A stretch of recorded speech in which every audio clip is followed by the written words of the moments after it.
Somewhere around January of this year, the Austin housing market exploded. Now, it had been hot prior to that, but out of nowhere, we started to get 10 to 30 bids on every listing, and buyers willing to pay $50,000 to $100,000 more than the list price. Builders were completely sold out of available homes, and they started to implement different types of bidding processes for their new releases.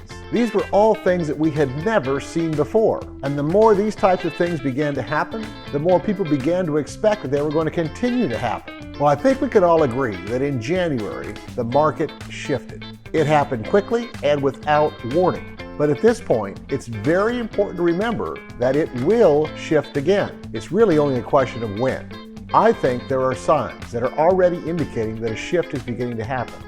And if you stick around this video, I'll tell you all about it.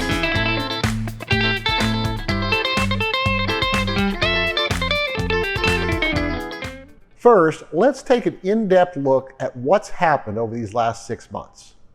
In December 2020, the median sales price for a home in the Austin metro was $370,000. By May 2021, that median price had increased to $465,000. Now, in the city of Austin, the median price point is usually higher than the overall metro area, primarily because there are clusters of houses inside the city limits that are significantly more expensive than the outlying areas. In December 2020, the median price in the city of Austin was $461,000, and by May, it had increased to $565,000. Now, to clarify, the median price is more reflective of what's actually happening in the market, because the median price attempts to show where the majority of the transactions are happening. By definition, when we're talking about a median price, there are an equal number of transactions both above and below that number. At first glance, someone might think that they need at least $600,000 to buy a house in the city of Austin. But let's take a closer look to see if we can get a better idea of what's really going on. This is the breakdown by price point for Travis, Williamson, and Hayes counties in December 2020. You'll notice that 55% of all the transactions in this three-county area were under $400,000, and 70% of them were under $500,000. In the city of Austin, there were more transactions at higher price points, but still 35% of all the transactions were under $400,000 and 53% were under $500,000. Moving into May 2021, in the three-county area we looked at earlier, we see big increases in the transactions in the higher price points and significant declines in transactions under $400,000. Now, part of this can be explained by the difference in the list price versus the sales price. If a house was listed for $285,000 and actually sold for $350,000, it would get bumped into that higher price tier. But $300,000 houses are not magically selling for $1 million. There has been a significant increase in the number of listings and sales in those higher price points. This is the percentage change in listings. With the exception of houses priced over $1 million, there were increases in the number of houses listed for sale in the higher price tiers, and a decrease in the number of listings in the price tiers under $400,000. In the city of Austin, it's even more dramatic. Double-digit gains in the number of listings in the higher price tiers, and over 100% increase in the number of transactions between $700,000 and $1 million. Another interesting call-out is there were about the same number of sales for homes priced over $1 million as there were for homes priced between $400,000 and $500,000. And home prices over $1 million represented 17% of the total market in the city of Austin in May 2021. Now, in Austin, we typically refer to houses priced over $1 million as luxury properties. But as a point of reference, I have friends and family in Southern California, and they don't start talking about luxury properties until you're in the $2 to $3 million plus range.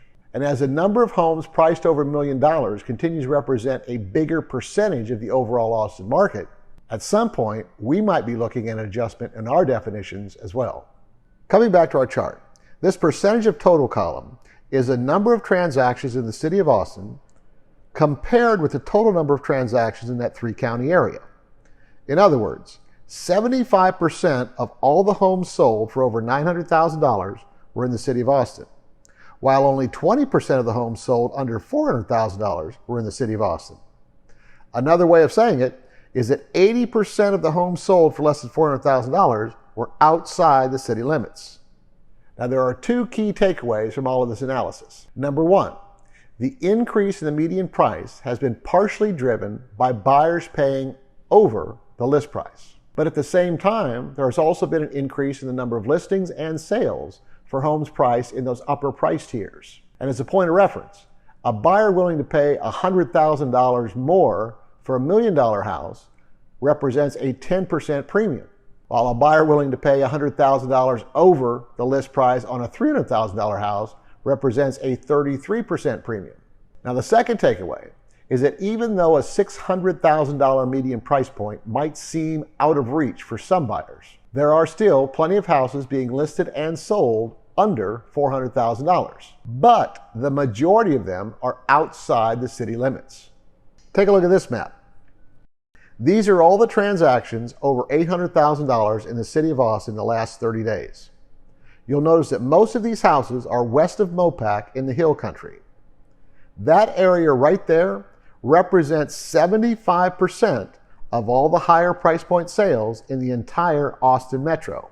Now, at the beginning of this video, I alluded to some signs that this market may be beginning to shift. I can point to things like informal surveys with other listing agents that seem to show a trend that instead of getting 20 to 30 offers on a new listing, we're now seeing between 1 to 5.